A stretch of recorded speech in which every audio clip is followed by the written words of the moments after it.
চাৰুকলা সংগীত বিদ্যালয়ৰ অধ্যক্ষক মই এখন ফুলাম গামোচাৰে সম্বৰ্ধনা জনাবৰ বাবে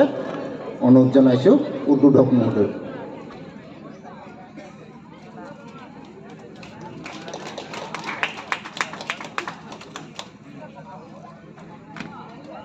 এইবাৰ আমি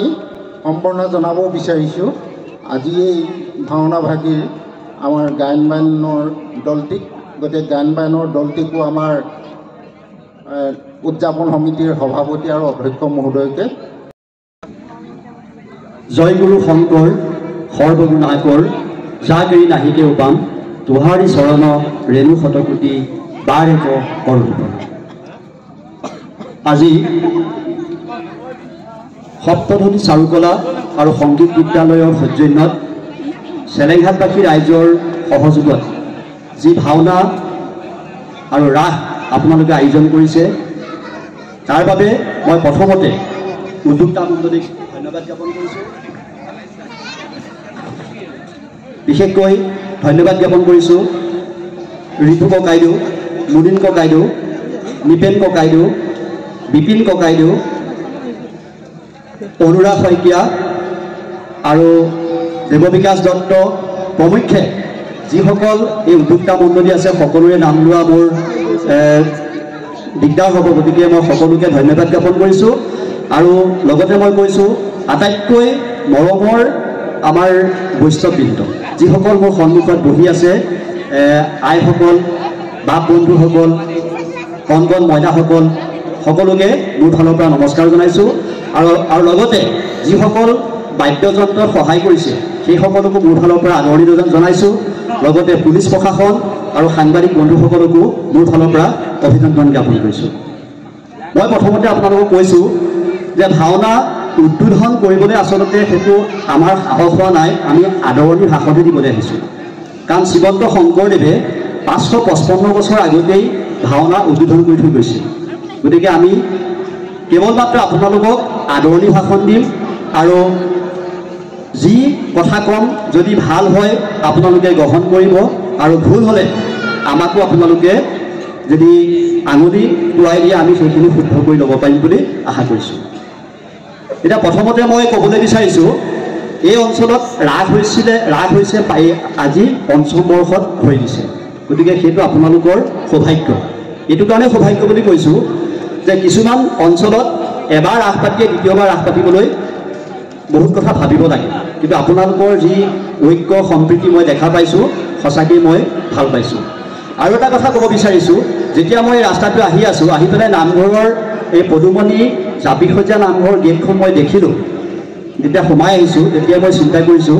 যে যিজন ব্যক্তিয়ে সেই পদুমণি নামঘৰৰ গেটখন নিৰ্মাণ কৰিছিলে মই তেখেতক এই মঞ্চৰ পৰাই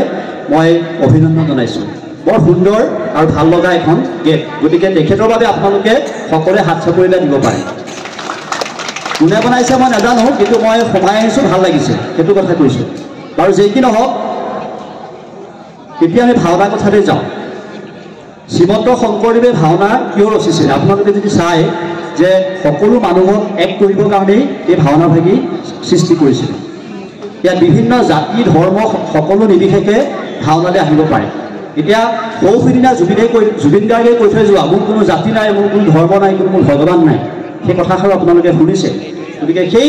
অতীজত শংকৰদেৱে কৈ থৈ অহা কথাবিলাক যে আমি সকলো সমিল মিলেৰে কামবিলাক কৰিব লাগে। ইয়াত সকলো জাতি জনগোষ্ঠীৰ মানুহ যেনেকৈ আপোনালোক এক হৈছে, ঠিক সেইদৰে সৌ সিদিনা এতিয়া আমি বৰ্তমান যদি আমি চাওঁ, এতিয়া আমি বিটা প্ৰজন্মৰ আমি মানুহ, বিটা আলফা বিটা এনেকৈ গামা এনেকৈ আছে। এতিয়া বিটা প্ৰজন্মৰ মানুহ বুলি এইটো কাৰণেই কৈছোঁ, এতিয়া আপোনালোকে যদি চাই সৰু সৰু ল'ৰা ছোৱালীবিলাকক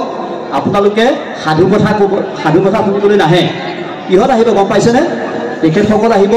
মোবাইলত গান শুনি পেলাইহে আপোনালোকে তেখেতসকলক টোপনি নিয়াব পাৰিব। গতিকে সেই অতীজৰ আমাৰ ককা আইতাসকলে যি সাধু কথা কৈ আমাক টোপনি নিয়াইছিলে সেই বস্তুটো কিন্তু এতিয়া ল'ৰা ছোৱালীয়ে সেইখিনি গ্ৰহণ নকৰে, কিন্তু আমি সেই বস্তুটো তেখেতসকলক গ্ৰহণ কৰাব লাগিব। এতিয়া এই ভাওনাৰ কথালৈ আহিছোঁ। মই সোমাই আহিলোঁ, সোমাই আহি আপোনালোকৰ চৌঘৰলৈ গ'লোঁ। চৌঘৰত গৈ দেখিলোঁ কণ কণ ল'ৰা ছোৱালী, এই কণ কণ ল'ৰা ছোৱালীবিলাকক একগোট কৰি মুদিন ককাইদেউ আৰু অনুপম ফুকন ডাঙৰীয়াই যি প্ৰচেষ্টা লৈছে মই তেখেতসকলকো শলাগ লৈছোঁ আপোনালোকে তেখেতসকলৰ বাবে এটা হাত চাপৰি মাৰিব পাৰে গতিকে যিয়ে নহওক আচলতে এই কণ কণ ল'ৰা ছোৱালীবিলাকক অংকুৰ বোলে মূল উদ্যোক্তা বুলি কৈছে আৰু আমি তেখেতসকলৰ কাৰণে হাত চাপৰিৰ কথা আমি ক'লোৱেই আৰু যি কি নহওক আপোনালোকক চাওকচোন এই কণ কণ ল'ৰা ছোৱালীবিলাকক শিকাই বঢ়াই আগবঢ়াই লৈ যোৱাটো কিমান ডাঙৰ কথা এতিয়া আজিকালি আমাৰ ইঘৰে সিঘৰৰ কথা নাজানে সিঘৰে সিঘৰৰ কথা নাজানে জানেনে বাৰু নাজানে গতিকে তেনেকুৱা অৱস্থাটো যে এই কণ কণ ছাত্ৰ ছাত্ৰীসকলক একেলগ কৰি এটা অনুষ্ঠান অনুষ্ঠিত কৰাটো বৰ ডাঙৰ কথা এতিয়া যি প্ৰচেষ্টা এই সপ্তধ্বনি চাৰুকলা আৰু সংগীত বিদ্যালয়ে কৰিছে আৰু চেলেংঘাটবাসী ৰাইজে কৰিছে সেইটো সদায় আপোনালোকে তেখেতসকলৰ লগত থাকিব সহায় সহযোগ কৰিব নিশ্চয় এই অনুষ্ঠানটো যেনেকৈ পঞ্চম বৰ্ষ হ'ল তাৰপৰা ষষ্ঠ বৰ্ষ হ'ব এনেকৈ আগবঢ়াই লৈ যাব পাৰিব সেইটো কেৱল লাগিব আপোনালোকৰ সহযোগ যদি আপোনালোকে সহযোগ নকৰে তেতিয়া কিন্তু অনুষ্ঠানবিলাক অনুষ্ঠিত হৈ নাথাকে এতিয়া আমি আজি ভাওনাখন চাম কি দক্ষযজ্ঞ হয়নে সেই দক্ষযজ্ঞ ভাওনাখন চালোঁ ইয়াত আমি চকু পানী টুকিলোঁ আৰু ইয়াতে আমি এৰি থৈ গুচি গ'লোঁ সেইটো নহয় ইয়াৰ পৰা আমি যিখিনি তাত্ত্বিক বিশ্লেষণ পাম সেই বিশ্লেষণবিলাক আপোনালোকে লৈ যাব হৃদয়ত ৰখাব তেতিয়াহে আপোনালোকৰ ল'ৰা ছোৱালীয়ে হওক বা আপোনালোকৰ আই মাতৃসকলে সেই উঠি অহা প্ৰজন্মক শিকাব পাৰিব গতিকে ভাওনা হ'ল তেনেকুৱা এটা বস্তু যে সত্যৰ জয় অসত্যৰ পৰাজয় গতিকে সেই অসত্য আৰু সত্যৰ কথা আমি ক'বলৈ যাওঁতে এই যে চাম এতিয়া সেই চাই পেলাই ইয়াৰ পৰা যিকেইটা বস্তু আপোনালোকে ভালবিলাক আপোনালোকে লৈ যাব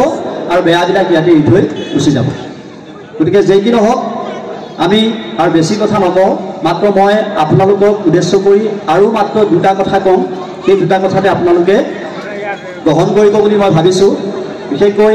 এই এতিয়া যিহেতু কণ কণ ছাত্ৰ ছাত্ৰীসকল আছে মোক শিশু সাহিত্যিক বুলি সকলোৱে জানে মই সাহিত্য ৰচনা কৰি আছোঁ এই যে আপোনালোকক মুদিন ককাইদেৱে এখন বিনন্দ চন্দ্ৰ বৰুৱাৰ এটা ৰঙামোৱা বীৰ নামৰ এটা কবিতাৰ পৰা এখন তেওঁ নাটক ৰচনা কৰিছিলে সেই নাটকখনৰ পৰা তেখেতৰ লগত মোৰ চিনাকি গতিকে এই তেনেকুৱা ধৰণৰ মানুহবিলাক মানে আমি কি কৰিব লাগিব আপোনালোকে যিবিলাক চুকে কোণে সোমাই আছে তেখেতসকলক আপোনালোকে লৈ আহি পেলাই তেখেতসকলৰ পৰা শিকিবলগীয়া বহুত কথা আছে গতিকে সংবাদ জগতৰ কথা মই ঠিক সেইদৰে একেদৰে কওঁ এতিয়া দেৱবিকাশ দত্তৰ কথা মই এইটো কাৰণে ক'বলৈ বিচাৰিছোঁ সেই ঘোঁৰাচৰা যি জাজিপৰীয়া অঞ্চল সেই অঞ্চলবিলাকৰ ৰাসখন আছিলে আপোনালোকে শুনি আচৰিত হ'ব সেই অঞ্চলবিলাকৰ ৰাসখন আছিলে দেৱবিকাশ দত্ত মদন মোহন পাকবন্ধা অনুৰাগ শইকীয়া ইহঁতি গৈ পেলাই তাত ৰাস পাতিলে তাকে চাওক সেই অঞ্চলবিলাকততো ৰাস নাছিলে সেই বস্তুবিলাক তেখেতসকলে মানে এটা এটা ভগৱানৰ ৰূপ বুলিয়ে ক'ব লাগিব তেখেতসকলে চব ইয়াৰ পৰা গৈ চেলেংঘাটৰ পৰা গৈ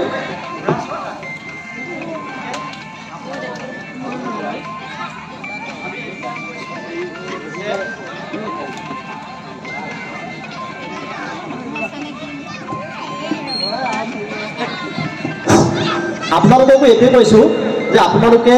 জাতি ধৰ্ম বৰ্ণ নিৰ্বিশেষে সকলো একেলগ হওক ইয়াৰ উদযাপন সমিতিৰ সকলো লগ হৈ পেলাই আপোনালোকে ইয়াতকৈও এইবাৰ যেনেকৈ পাতিছে অহা বছৰ তাতকৈ ভালকৈ পাতিবলৈ চেষ্টা কৰক আমি এইখিনিকে কৰোঁ